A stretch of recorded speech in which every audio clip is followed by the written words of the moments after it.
that we need to continue to stand strong to defend everybody's rights and freedoms. Good morning, everybody. How you doing today? Little bird in that tree is talking to me. Hey! Oh, mosquitoes. Ow. Found this little pond.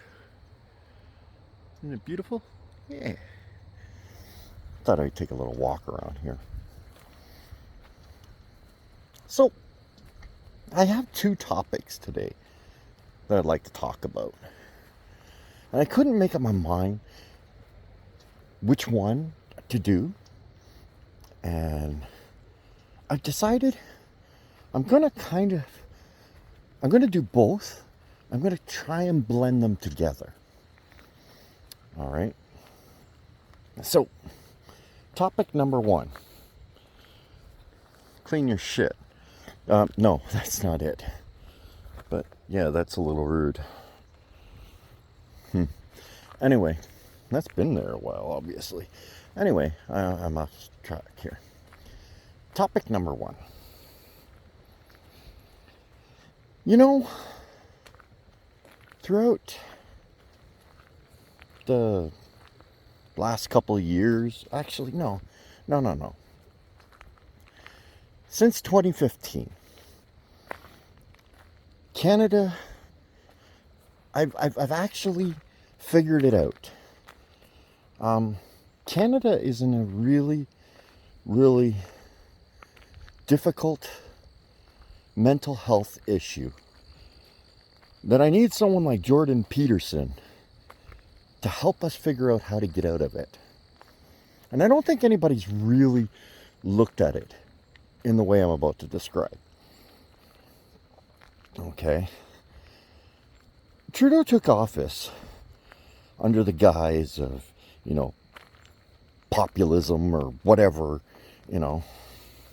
He came in with a fresh outlook for Canada, and everybody was excited about it and everything. But what he did was he brought with him, I love these little flowers. What he brought with him was an ideology. Okay? And with this ideology came cancel culture. What is this? Oh, isn't that pretty? Anyway. Oh, sorry, ducks. I'm disturbing them. Hey, it's dawn. It's time to get up. This ideology came with it. Cancel culture. And it was all about, minority rights and all this, people are entitled to this and entitled to that. And if you disagreed, then cancel culture jumped on you. And cancel culture said that you couldn't speak out against these things. And Jordan Peterson paid a hefty price for this. One of the first indications of what I'm talking about is Jordan Peterson losing his job as a teacher because he refused to stand up and use self-prescribed pronouns. Okay? Now, whatever you decide in your own head you are is between you and your head. It's not something I need to prescribe to, but this is where it started. Because we can't hurt your feelings, but you can hurt ours. And if you disagree with my feelings, well, then you need to be canceled and lose your job. And Jordan Peterson paid that huge price and set the ball in motion by refusing to use pronouns. Then along came the what do you call it?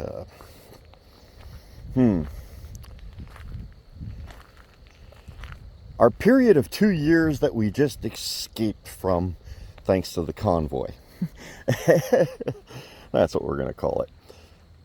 Okay. And during that time, we started to see people, government officials, telling us and giving us a narrative, the media feeding us a narrative, and constantly being told, this is the science, follow the science. So when people actually went out and followed true science, all of a sudden they were canceled. And a lot of people didn't like the fact that they were going to get canceled. And by getting canceled, then you were labeled conspiracy theorists. And people don't like being called conspiracy theorists. And then, wow, where the hell am I going? I thought this was a path. It's not looking very pathish. That's a puddle. I don't know about this. This is looking like I'm going to get wet. I wonder how much that's going to sink. Well, only one way to find out. Oh, okay, it's solid. Slippery, but it's solid. So, people don't like being called conspiracy theorists. You know, it affects their jobs, it affects their promotions, it affects everything that they do. You know, if they just happen to speak their opinion and it doesn't go along with the narrative, so everybody shut down. They wouldn't speak out. We ended up in a situation where the government was dictating your thought process. And they continue to do this because it's wrong to step out and stand up and speak your mind these days.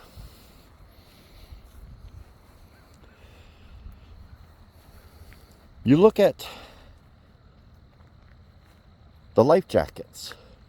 Again, people were deciding for themselves, to make a decision for themselves. But the numbers weren't growing fast enough. So our Prime Minister, again, manipulated people and shunned them into capitulation. Blah. Because if you did not get your life jacket, well, you were the problem. Nobody wants to be the problem. Well, if you don't get your life jacket, then you can't have a job. Well, I need a job. Well, if you don't get your life jacket, then you don't get to travel. Well, I need to travel. So people just shut down. They just kept shutting down and shutting down and shutting down. Okay? And now you see it with the alphabet soup group that says, you know, we are going to invade women's spaces. And our feminist prime minister, child minister, our feminist child minister says that we need to agree to this. And to say anything other than this makes you transphobic. Well, I'm already learnt how to shut down, so I'll just keep shutting down. I won't say nothing. I'll just mind my own business. I'll ignore it. Sure, I'll agree with it so people don't get mad at me. Excuse me. And now you see it in this climate change talk. It's the same thing. If you happen to disagree with it or you speak out against it, well, then you're a flat earther. Well, I don't want to be called a flat earther, so I'll just shut up and I'll shut down. You see, in the medical community,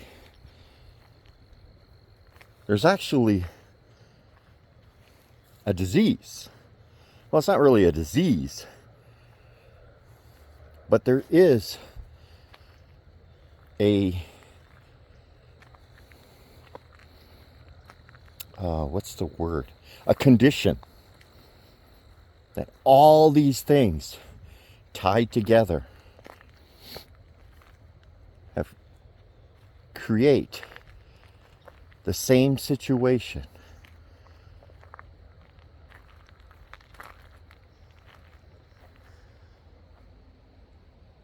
As a kidnapper creates to their victim. And they call it Stockholm Syndrome. This is the problem with Canada today. We are stuck in a Stockholm Syndrome. Okay? You can't speak out about what you truly believe for fear of reprisal on oneself, one's job, one's lifestyle, one's existence. So you shut down. You go along. Just like a victim.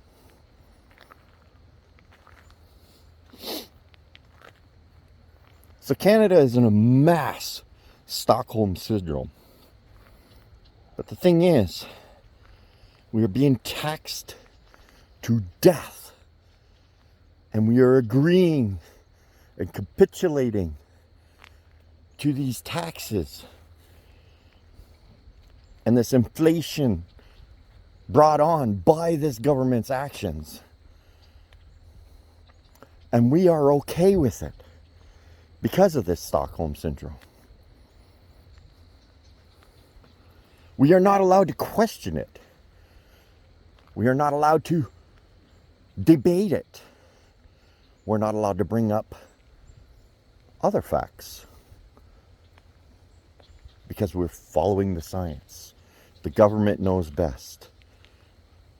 They'll take care of me. I don't need to think for myself. The government will tell me what I need to believe in. This is Stockholm Syndrome. Okay? Let's talk about climate change. I brought it up before, how the sun's effects are affecting the Earth's climate right now due to the solar cycles.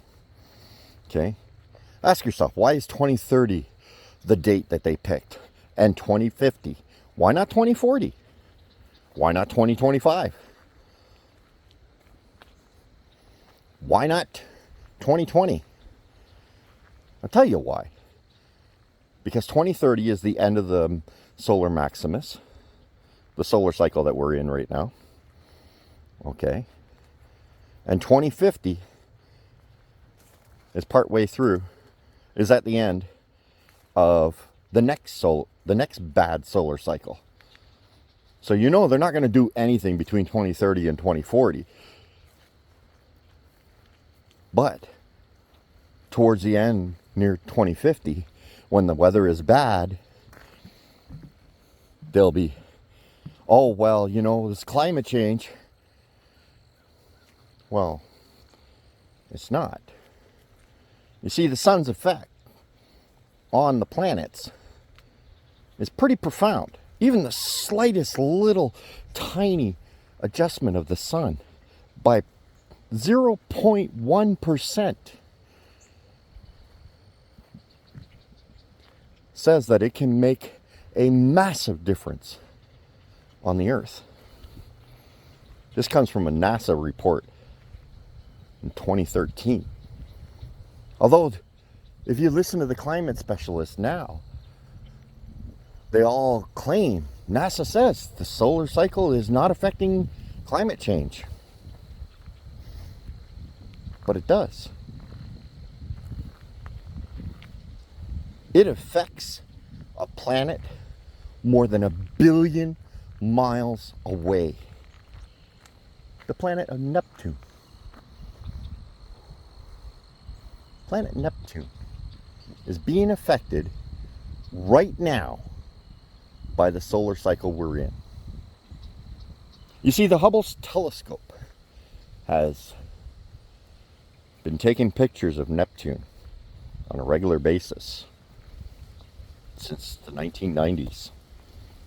And every single solar maximus, or bad solar cycle, Neptune's clouds disappear. They diminish, right, coinciding directly with the UV from the sun and its CMEs and such like that. So this is a direct impact more than 1 billion miles away. This is the second furthest planet from the sun, and it's being impacted by the sun changing, going through its cycle. But yet, our little planet, which is only the third planet out, before the asteroid field and everything else, no, we're not being affected by the sun.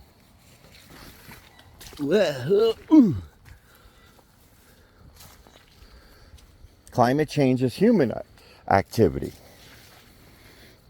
The heat waves we received, although here in Northern Ontario, really hasn't been a heat wave. Got warm in June, like it always does, but it's been cool for July and August. Like right now, my fingers are frozen walking around this pond right now. And yet, we are not allowed to have the discussion about how the sun's effects affect the planet Earth. I've already done 2 videos on this, showing how the sun's effects creates nitrous oxide within our atmosphere. I've also talked about how the solar flares hitting the Earth heats up the Earth. But recently, the UN, or not the UN, but oh God, I can't remember who it is now, but it's part of the UN anyway, that monitors, that sets these new guidelines on emissions. You see, they put in this new rule for all cargo ships that cross the oceans, that they need to produce less sulfur. They've discovered that in the northern Atlantic, there's not enough cloud cover anymore, and that the sun's rays are warming up the ocean because there's no cloud cover to cover it up and keep the sun's rays away. The sulfur that these ships were producing was reflecting the sun away. And now there's no cloud. It warms the water, the dark water up. And yet this year, where they claim that the North Atlantic Ocean is heating up because of climate change, because of human interaction. Well, it is human interaction, but now they're talking about making these cargo ships have to burn salt in order to seed the clouds. Like, what? I don't know. And nobody wants to speak out against Trudeau. And nobody wants to speak out against anything the government has to say these days. It's just baffling to me. And I hear people all the time saying, I don't understand why people can't see through this.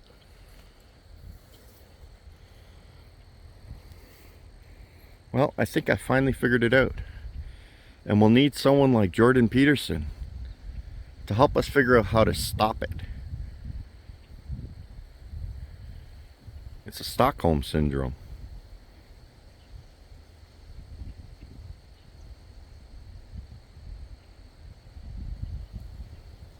Welcome to the Fringe.